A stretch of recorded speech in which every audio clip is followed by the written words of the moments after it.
Okay, once your skull is finished and you're ready to fire it, in order to make it permanent, see, we're going to be painting these with acrylic paints later. And in order to do that, we need to fire the skull so that the clay is permanent and won't dissolve back down to clay. So in order to fire it, it needs to not be solid, and it needs to be a little bit thinner, and it needs to be completely dry. So what we're going to do is we're going to do a little surgery on your skull, and we're going to cut the back of the head off. When you cut some of it, you want to make sure you're not cutting away like some of the details that you've carved, because then it's hard to get those details back. So I'm just going to kind of choose, I'm going to go right around this.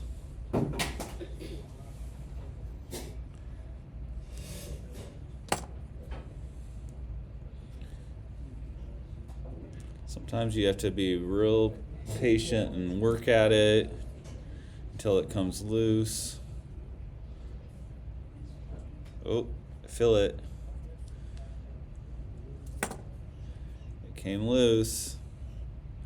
I'm going to work on, I don't want to smash the skull while I do this. So, real careful. Oh look, it came apart. And there's the paper armature that you put inside of it.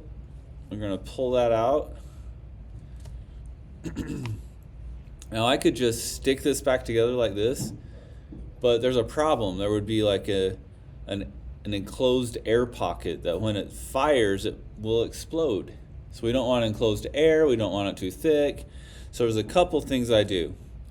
Oh, in fact, can you bring me that tool that's on your desk right there? That one, yeah.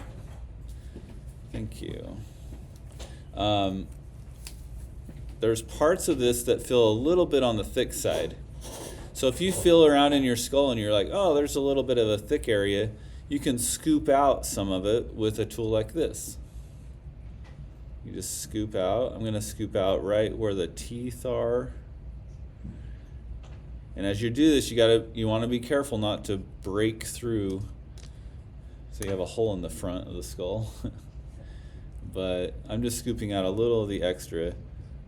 This one's actually really good because there's not a lot of scooping that has to happen. But I know that a lot of times when I make a skull, I'll end up with really thick parts that I need to scoop all the way out so they don't blow up.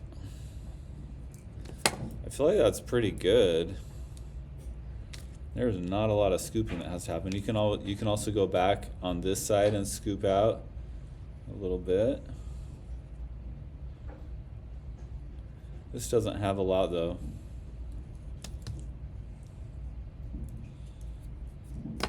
So now I just kind of, you want to remember what side, I think it went right this way, right? So I'm going to connect these two sides together, and to do that I'm going to do something called scoring.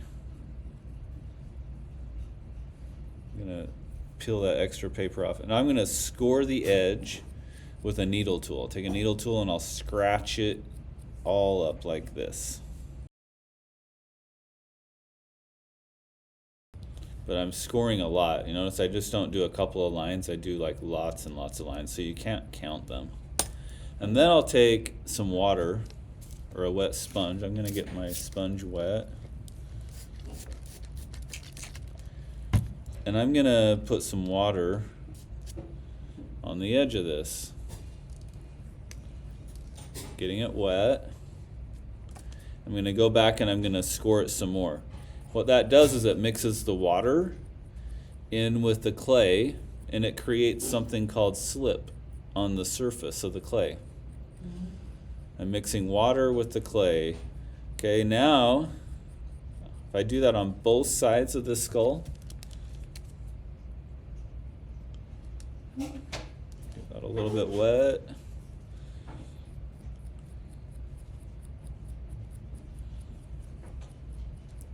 please don't try to take shortcuts on this, because if you do, your skull might split apart when it's fired. Okay, here we go. So I have two sides that are completely scored and have slip on the edge. I'm going to put them together.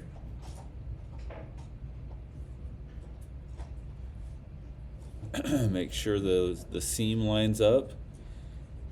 See, right now it doesn't look so great, does it? But I'm going to carefully wiggle this together.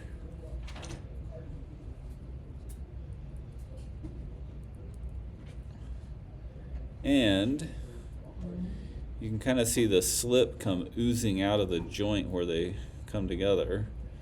And I'm going to take my finger and smooth that together. And then I like to do something that is like a little bit of an extra safety measure, or I pretty much make sure that it won't split apart. And I'll go back and I'll score around the outside like this.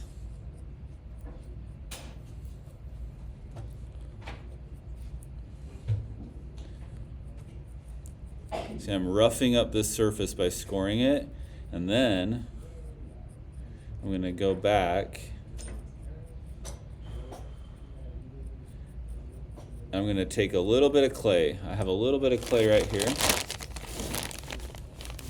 I'm going to take some clay like this. It doesn't take a lot. I'm just going to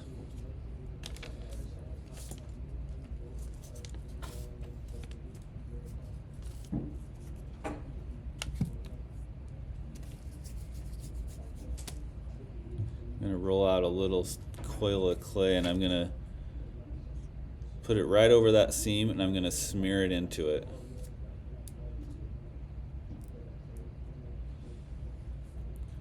I blend it together. I will eventually, I'm not even going to be able to see that I ever cut it in half. So I'm going to do that around the whole thing.